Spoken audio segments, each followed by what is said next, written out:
Right, real quick guys, before we get into the video, if you're part of the 59% of people that watch these videos and aren't subscribed, come on now, put a new video out every day, and make sure you check out JGC Collectibles for all your codes, singles and accessories too, okay? Right, welcome guys to the Slowpoke Well Sun and Moon Awards video number 2. This time we're looking at the biggest OHKO Merchant Award now, okay? Now obviously OHKO Merchant is pretty self-explanatory, but obviously in the Pokemon trading card game, quite a few decks thrive because they're good at one shot. So look at right now, for example, you've got ADPization. One of the reasons that's so strong is because it just clears the board in one attack or whatever your opponent's got in the active, okay? Similar out to Baby Clowns as well, just says I don't care what's in the active, I'm just gonna get it out the way. So yeah, and in the Sun and Moon block there was no exception. There was plenty of OHKO decks like you can see here on the screen. So yeah, let's have a look and get involved. But obviously it's not me that chooses which is the best OHKO merchant, it's you guys. So obviously what it did was made this big long document, okay, a Google Doc that had plenty of questions in there, you know, biggest OHKO merchant, best non-GX attacker, best artwork, best ability, okay? And then we sent it out, and then I think as of recording right now I'm at like just over 340 responses, which is insane. So thank you all so much for everyone that got involved. So it's not just me picking, it's you guys, the Pokemon community, okay, TCG community, and I know we're all hella fun and good. So with that being said, let's get involved with our first nomination.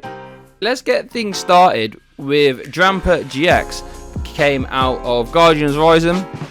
So the sort of OHKO attack we're looking at here was Berserk, 3 energy for 80. If your bench Pokemon have any damage counters on, so if any of your bench Pokemon have damage counters on, this does 70 more. So with the choice band, that was obviously legal back when this card was around. You used to hit 180, which was good maths. So as you can see, 180 would one-shot a Drampa in the mirror. It would one-shot Tapu Bulu. It would one-shot all that sort of stuff.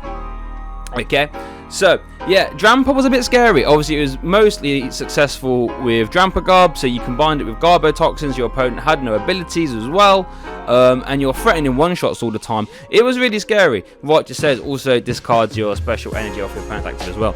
So yeah, when Berserk got going, it was a bit nuts, because then if you had to sort of want to deal with the Drampa, you might have to tear through some resources, and then the Garb trash plants would come get you later. So yeah, Drampa was also really scary in that regard. It was also paired with Zoroark, Foxy Drampa, one of my good friends, championed that deck for a long time. That's where you combine it with sort of Mindjack Zoroark and Zoroark Break. So yeah, for that one stretch, that sort of just as Garbodor came out, Drampa Garb was an insanely strong deck, okay? Really scary. It really barreled down on you and put pressure on really fast. So yeah, that's Drampa. Right, now moving on to my personal favourite, not gonna lie. Partly because Ho-Oh is one of my favourite legendaries, if not my favourite. But I think Ho-Oh GX, if it was sort of the award was the most aggressive, I think you'd be hard pressed to find any other deck, even since then, that if you led Ho-Oh GX and went Kiawe, turn 1, your opponent is just like, okay, I've got a Ho-Oh GX with 4 energy staring me down, and it does 180. And 180 then was a good number. We saw Drampa had to use a choice band to get to 180. Ho-Oh doesn't need that. Ho-Oh hits 180 straight away. With a choice band hits a 210, and 210 in this format was the real big magic number, because 210 would one-shot your Zoroarks and all your 190 stuff that had come out as well. So, and then for that one stretch of that world stretch where the sort of Ho-Oh SALAZZLE was the sort of mad Japanese deck that took 9 and 10th, you had Volcanion EX as well. And let me tell you, I wish I played that deck more when all that stuff was legal, because then being able to not even worry about a choice band, just go steam up to hit 210 is absolutely insane. I'd even let you start hitting Gardevoir, which had 230, if you just go choice band steam up or double steam up. So yeah, Ho-Oh GX is insanely aggressive. Turn 1 bat 180. Yeah, just insane. Kiawe was one of those supporters where I think I'll look back and think, my god, that was a bit nuts. So yeah, that rounds off Ho-Oh GX.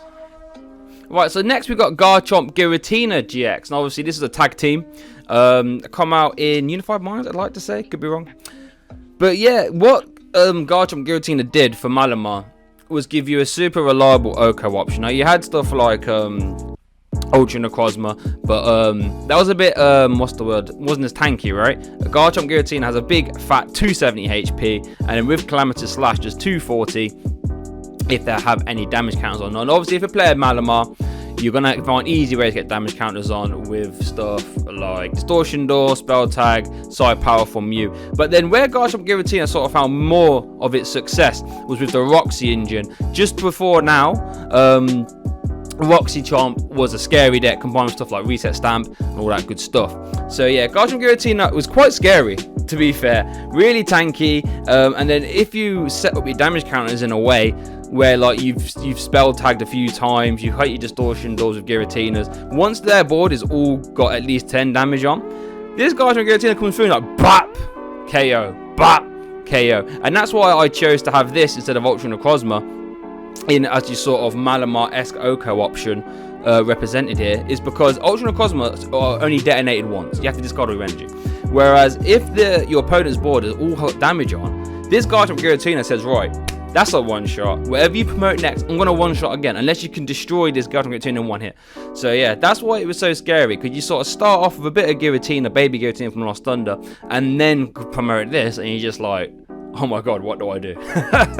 So yeah, that's GARCHOMP GIRATINA. Right, next we got TAPU Bulu. Now, I played TAPU Bulu for Birmingham Regionals. I played Lurantis Bulu, which looking back in it was the wrong choice. Vika Bulu was obviously the better option. But I remember firsthand playing against this. My opponent, I think it was Nicholas Danielson, I believe, was playing Vika Bulu. I was doing alright at the time. I think I might be like 3-0 or something. He was 3-0 as well.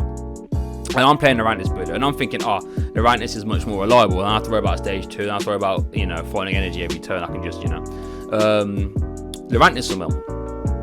And then I remember firsthand just seeing, like, how scary it was. Because remember, he got out the Vika Vault. I'm like, okay. So he strong charges. I'm like, okay. He attaches one Grass from hand. So I was like, okay. So we've got Nature's Judgment going. And then he bang, discards energy, does 180. And remember, 180 is a good number back then. With Choice Band hit 210, perfect. That's all you want, right? 210 in this format, 210 was all you needed. Pretty much. So yeah, so he discards all his energy, KOs my Bulu. I'm like, okay. So I promote into Lurantis, do Flower Supply, have my next Bulu ready to go. And then it dawned on me, just as I passed it over to him, right? I was like, oh my god, all he has to do is just attach one Grass, strong charge, and he does it again. And he found Choice Band that turn as well, so he one-shot my Lurantis Jack. And it was at that point I realised, I was like, yo, this is silly. Like, he just goes bang, 210, bang, 210. And you have to deal with that Bulu, because if you don't, he's going to go bap, bap, bap, bap. And Bulu at the time was a real sort of statement aggro deck where it said, if I set up, I win. It's that simple. So yeah, Bulu was such a statement. And it did have some relatively good success. It was kind of sort of seen as a bit of a joke deck as well, but it was a proper statement deck. Like, you could just destroy people. So yeah, that's why Bulu is nominated here. Right, coming up now is BLACEPHALON GX. Now this boy, at the time, whoo, this boy would just detonate everything, okay? Mind blown for 2 fire energy. You can send to the Lost Zone any amount of fire energy that attach to your Pokemon. You do 50 for each one. Now back then, sort of Zoroark was your 210. You did play Choice Band, so if you discard in 4, or Lost Zone in 4 I should say, you pretty much destroyed everything in format, right?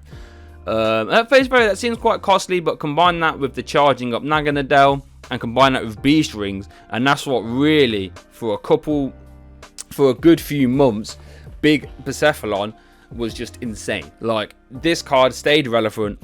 It sort of fell off a little bit recently, but since we're only talking about Sun and Moon, ever since it got printed, it's been relevant, okay? Just being able to just go bang, right, take a KO, and as soon as you get to the Beast Ring turn, if they just find 3 Beast Rings, or even 2, it's just game over. There's nothing you can do. They can just load up so much energy to the point where it's like, whatever I promote, it's just bang. And having that endless sort of damage cap, even stuff like Welder as well, right? Just being able to just spawn energy into play and just go, bing, here's 300, and it's just like, oh. So yeah, don't get it twisted. Look at the numbers now, or if you're sort of relatively new and you think, oh, Big Clowns ain't that great. Back then, guys, sort of Harrogate regional times, this card was a big problem. I ended up playing Malamar Shrine Giratina just so I can have a good matchup against this. That's the only reason I played it, because I thought Clowns is going to be everywhere and I want to be able to match it well. So yeah, that's BLACEPHALON GX. Scary, man. Alright, next is Baby BLACEPHALON. That's crazy to have 2 BLACEPHALON cards in this nominated for the same award, right? Baby Clowns is a different, just Baby Clowns, one of my most frustrating decks of Blaze. I hate it, number one, but you have to respect the raw damage potential. I remember when this card first came out before rotation, right, where you had wishful battens and stuff. Like it was just ridiculous. This deck, you could just, like, doesn't matter what your opponent's got in the active, okay? If you've got 3 energy attached to your BLACEPHALON, whatever they've got in the active, you can detonate, okay? Not that hard. With stuff like fire crystals, with stuff like fiery flint, welder, beast ring, like, you can just destroy anything, alright? And it frustrates me to no end, but you have to respect the card in that respect, that it can just detonate whatever it wants, like like it can, like, the only reason it's successful now is because it can just detonate an ADP turn 1. It's just like, Jesus Christ, like a non-GX that's hitting 300 damage, and you can just fire crystal, get all your stuff back. So yeah, baby, it's hard to describe how good Baby Clowns is in regards to an OHKO merchant, okay? Absolutely ridiculous, and that's why he's nominated. Right, now, RAYQUAZA GX had its sort of, its height in strength and popularity, and I can't remember which worlds it was, but there was a world, there's stuff where puzzle of time was legal, and max elixirs, and you could just go spawn energy, bang, there's like 180, right? Granted, it's a bit of a glass cannon itself, it's only got 180 HP itself, but it had its deep worlds run, and it was competitive for a long time after that as well. Sort of fallen off a little bit now, but we are only talking about Sun and Moon, let's not forget. So obviously Dragon Break does 30 for each grass and electric attached to any of your Pokemon. You play stuff like Tapu Koko, you had elixirs at the time, you had timepiece puzzles to get the elixirs back, and you had Stormy Winds as well. So when you bench it, discard top 3 cards of your deck, you can attach energy from your discard to this Pokemon. So you just, energy's flying about left, right and centre. And they got a bit nuts. Even saw a little bit of play afterwards in a Vicar Ray, sort of replacing Bulu, because obviously Ray can sort of hit those big numbers that Bulu couldn't. But yeah, scary decks to face off against, because as soon as they get to like that sort of 7 energy in play, 7, 8 energy, you know that it just doesn't matter what you promote, they're going to detonate it. And that's why it's nominated. Now, this main NECROZMA, in my opinion, is going to go down as a card that I think didn't quite get the respect it deserved, okay? Obviously, pairing it with the Magnezone, you can do Meteor Tempest at will. Magnezone, for you guys didn't know, had Rain Dance for metals. And 220, like we've already spoke about how 180 was a good number. There are cards like DRAMPAGK GX that are here just because they could hit 180 with a band, okay? Then you got Tapu Bulu with a band does 210, great, okay? DUSK main does 220 without a band. So the only sort of deck at the time that had more than 220 HP was Guardy, and you hit that for weakness anyway. So yeah, 220 as a baseline, okay? That alone is silly, okay? Combine that with the fact you have Rain Dance, so you can just attach your energies at will again. You have stuff like Mount Coronet to get your energies back. It wasn't too hard. So yeah, couple that with the fact that the GX attack basically says, if you're behind on prizes, just catch up a little bit, mate. That does 250. 250. That's insane. Like, oh my lord, that just, and you didn't discard as well, so you catch up, take your 250, attach one more for the turn. Next turn, bang, there's another 220. This card would literally clear the way or whatever's in the active, and you didn't really need choice bands as well. I mean, some decks play the choice band just so you can use it like the Dialga to go timeless, but we're not really talking about that. But this would just clear the way. And looking at this now, it makes me want to play like a Metal Mewtwo kind of version where you can use this and other stuff. But yeah, don't get it twisted. This card, I think, was really underrated as an OHKO merchant, okay? And that's why it's nominated. So we've got SALAZZLE GX next, and we mentioned the sort of Ho-Oh SALAZZLE Wonder deck that came out of Worlds that one year. Ho-Oh SALAZZLE stayed competitive after Worlds, and this is the second part of the of that deck. Obviously, SALAZZLE GX, basically what it reads is, does 50 for each prize card you've taken. So your idea is, your Ho-Oh would take 4 prizes, which isn't that hard to do for a Ho-Oh, because you QR away, you know, take a knockout. And then if they do get through that Ho-Oh, if that Ho-Oh doesn't kill everything, you then come in to your SALAZZLE. And SALAZZLE only attacks for 2, so it's not that hard to set up. It's not QRA reliant. And 50 for each prize card. So once you've taken 4 prize cards, you just carry everything. Like, it's that simple. Once you get to 4, it's that simple. A proper checkmatey kind of card. It's a card I loved. I actually wrote my first article on this card. It was SALAZZLE Lurantis. It was. Well, I tried to take out the Ho-Oh. It wasn't that great. But yeah, just a real super checkmatey card that just said, right, I've taken 4 prizes. That's it now. Like, in that scenario, playing Ho-Oh SALAZZLE, if you had a Ho-Oh set up that's took like a 120, right? Because a common player was just energy drive the Ho-Oh. So your Ho-Oh's got 120 on, and you've got a bench to land it with 1 energy.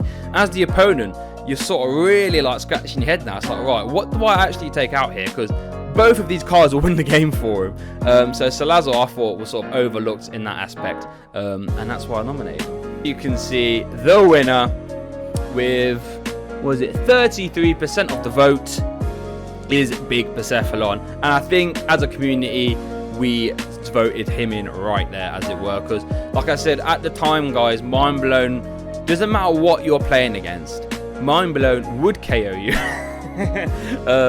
Unlimited damage cap, and with stuff like beast rings and charging up, you really didn't have to jump through a lot of hoops. Like a lot of these decks, like let's say DUSK NECROZMA, for example, you had to get 4 energy on, and you had to get a stage 2 and get 4 energy, right? So there's that. Who else have we got? Vikabulu, you had to get another stage 2 out and find the grass every turn. With beast rings and charging up, you really didn't have to jump through a lot of hoops to get this big attack off. And then with later on with Welder as well, you had a lot of ways to get these energy into play.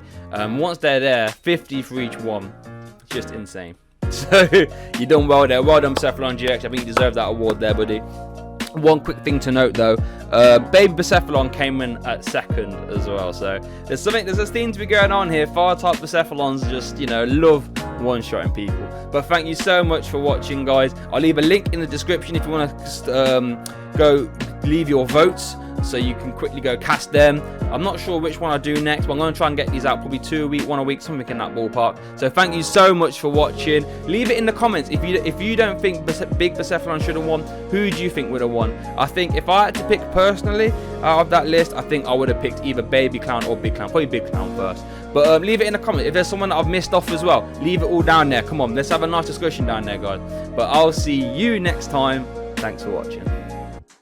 Hey guys, thanks for watching that video, much appreciated. Really hope you enjoyed it. If you did, please don't hesitate to subscribe. I try and put out as much stuff here as I can. Full deck profiles plus games, topic conversational pieces regarding anything in the TCG.